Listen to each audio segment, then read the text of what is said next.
MPPCS सामान्य अध्ययन PYQ and MCQ series Hindi lecture 4 पहला प्रश्न एक निम्नलिखित में से कौन सा भारत का विश्व स्तर पर स्वीकृत राष्ट्रीय हॉटस्पॉट नहीं है? A. Himalaya, B. Garo hills, C. Sundaland, D. पश्चिमी घाट। इस प्रश्न का उत्तर है बी. नारो हिल्स भारत का विश्व स्तर पर स्वीकृत राष्ट्रीय हॉटस्पॉट नहीं है। हॉटस्पॉट का मतलब उन जैविक क्षेत्र से है जो जैव विविधता में अत्यधिक समृद्ध होते हैं और जहां पारिस्थितिकी तंत्र खतरे में होता है। भारत के प्रमुख जैव विविधता हॉटस्पॉट्स में हिमालय, सुंडालैंड और पश्चिमी घाट शामिल हैं, जो प्राकृतिक संसाधनों और वन्य जीवों की विविधता के लिए प्रसिद्ध हैं। नारो हिल्स इस सूची में नहीं आते। अगला प्रश्न 2 निम्नलिखित में से कौन सा भारत सरकार का राष्ट्रीय पोषण कार्यक्रम नहीं है? ए. राष्ट्रीय आयोडीन अल्पता विकार नियंत्रण कार्यक्रम, बी. फ्लोरोसिस की रोकथाम और नियंत्रण के लिए राष्ट्रीय कार्यक्रम, सी. एनीमिया नियंत्रण के लिए राष्ट्रीय आयरन प्लस पहल, डी. राष्ट्रीय मौखिक स्वास्थ्य कार्यक्रम। इस प्रश्न का उत्तर है डी. राष्ट्रीय मौखिक स्वास्थ्य कार्यक्रम भारत सरकार का एक राष्ट्रीय पोषण कार्यक्रम नहीं है। अन्य विकल्प जैसे राष्ट्रीय आयोडीन अल्पता विकार नियंत्रण कार्यक्रम, फ्लोरोसिस की रोकथाम और नियंत्रण के लिए राष्ट्रीय कार्यक्रम और एनीमिया नियंत्रण के लिए राष्ट्रीय आयरन प्लस पहल सभी भारत सरकार के प्रमुख पोषण और स्वास्थ्य कार्यक्रम हैं, जो विभिन्न पोषण संबंधी विकारों को नियंत्रित करने और सुधारने के लिए लागू किए गए हैं। राष्ट्रीय मौखिक स्वास्थ्य कार्यक्रम विशेष रूप से मौखिक स्वास्थ्य के लिए होता है, पोषण कार्यक्रम के अंतर्गत नहीं आता। अगला प्रश्न 3 निम्नलिखित में से कौन सा सबसे स्थिर पारिस्थितिकी तंत्र है? ए. वन पारिस्थितिकी तंत्र, बी. रेगिस्तानी पारिस्थितिकी तंत्र, सी. समुद्री पारिस्थितिकी तंत्र, डी. घास का मैदान पारिस्थितिकी तंत्र। इस प्रश्न का उत्तर है सी. समुद्री पारिस्थितिकी तंत्र सबसे स्थिर पारिस्थितिकी तंत्र है। समुद्र पारिस्थितिकी तंत्र में जलीय जीवन के लिए आदर्श परिस्थितियां होती हैं और यह जैविक विविधता से भरपूर होता है। समुद्र में पानी का तापमान, लवणता और ऑक्सीजन का स्तर संतुलित रहते हैं, जो इसे स्थिर बनाए रखता है। इसके अलावा समुद्री पारिस्थितिकी तंत्र में खाद्य श्रृंखला भी सुदृढ़ होती है, जिससे प्राकृतिक संसाधनों का निरंतर पुनर्नवीनीकरण और संतुलन बनाए रहता है। इस कारण यह पारिस्थितिकी तंत्र अत्यधिक स्थिर है। अगला प्रश्न 4 निम्नलिखित में से कौन सा जैव निम्नीकरणीय बायोडिग्रेडेबल प्रदूषक नहीं है? ए. कागज, बी. भोजन एवं पादप अपशिष्ट, सी. कीटनाशक, डी. काष्ठ एवं सेलुलोज। इस प्रश्न का उत्तर है सी. कीटनाशक जैव निम्नीकरणीय बायोडिग्रेडेबल प्रदूषक नहीं है। कीटनाशक रसायन होते हैं जो पर्यावरण में लंबे समय तक बने रहते हैं और जैविक प्रक्रिया द्वारा आसानी से टूटते नहीं हैं।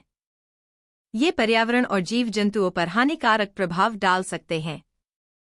इसके विपरीत कागज, भोजन एवं पादप अपशिष्ट और काष्ठ एवं सेलुलोज जैविक रूप से आसानी से विघटित हो जाते हैं और ये जैव निम्नीकरणीय प्रदूषक होते हैं। ये प्रदूषक प्राकृतिक तरीके से टूटकर पर्यावरण में वापस समाहित हो जाते हैं। अगला प्रश्न 5 सूर्य के व्यापक अध्ययन के लिए निम्नलिखित में से कौन सा इसरो का हाल का वैज्ञानिक मिशन है? A. Aditya L 1, B. Bhaskar L 2, C. Solar mission L 1, D. Solar orbiter. इस प्रश्न का उत्तर है ए. आदित्य एल 1 इसरो का हाल का वैज्ञानिक मिशन है जो सूर्य के व्यापक अध्ययन के लिए लॉन्च किया गया है। इसका उद्देश्य सूर्य की संरचना, उसकी गतियों और उसके प्रभावों को समझना है, विशेषकर सूर्य की बाहरी परतों, कोरोना और सौर वायु के बारे में। आदित्य एल 1 मिशन सूर्य के वातावरण और सौर हवाओं का अध्ययन करेगा, जिससे हमें मौसम की घटनाओं और उनके पृथ्वी पर प्रभावों को बेहतर समझने में मदद मिलेगी। यह मिशन भारत के अंतरिक्ष शोध की दिशा में एक महत्वपूर्ण कदम है। अगला प्रश्न। 6 निम्नलिखित में से किसके द्वारा महाराष्ट्र में गणेशोत्सव प्रारंभ किया गया था? ए. बिपिन चंद्र पाल, बी. गोविंद रानाडे, सी. लाला लाजपत राय, डी. बाल गंगाधर तिलक। इस प्रश्न का उत्तर है डी. बाल गंगाधर तिलक के द्वारा महाराष्ट्र में गणेशोत्सव की शुरुआत की गई थी। तिलक ने 1893 में इस उत्सव को सार्वजनिक रूप से मनाने की पहल की ताकि लोगों को एकजुट किया जा सके और राष्ट्रीय जागरूकता फैलाने का एक मंच प्रदान किया जा सके। उनका उद्देश्य इस धार्मिक उत्सव का उपयोग समाज में भारतीय संस्कृति, एकता और स्वतंत्रता संग्राम के लिए प्रेरणा देने के रूप में करना था। गणेशोत्सव आज भी एक बड़े पैमाने पर मनाया जाता है। अगला प्रश्न। 7 राष्ट्रीय आंदोलन के प्रथम चरण में कांग्रेस की निम्न में से कौन सी मांग नहीं थी? ए. लेजिस्लेटिव काउंसिलों के सदस्यों की संख्या में वृद्धि, बी. काउंसिलों में जनप्रतिनिधियों की संख्या में वृद्धि, सी. कार्यपालिका एवं न्यायपालिका का पृथक्करण, डी. कार्यपालिका एवं न्यायपालिका का एकीकरण। इस प्रश्न का उत्तर है डी. राष्ट्रीय आंदोलन के प्रथम चरण में कांग्रेस की कार्यपालिका और न्यायपालिका का एकीकरण की कोई मांग नहीं थी।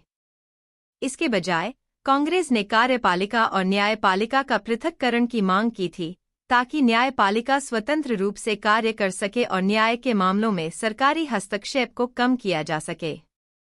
कांग्रेस ने इस समय लेजिस्लेटिव काउंसिलों के सदस्य संख्या बढ़ाने और जनप्रतिनिधियों की संख्या में वृद्धि की मांग की थी ताकि भारतीयों को अधिक प्रतिनिधित्व मिल सके। अगला प्रश्न। 8 निम्नलिखित में से किसके द्वारा प्रथम बार पाकिस्तान शब्द का प्रयोग किया गया था? ए. मोहम्मद अली जिन्ना, बी. चौधरी रहमत अली, सी. सैयद अहमद खान, डी. मोहम्मद अशफाक खान। इस प्रश्न का उत्तर है बी.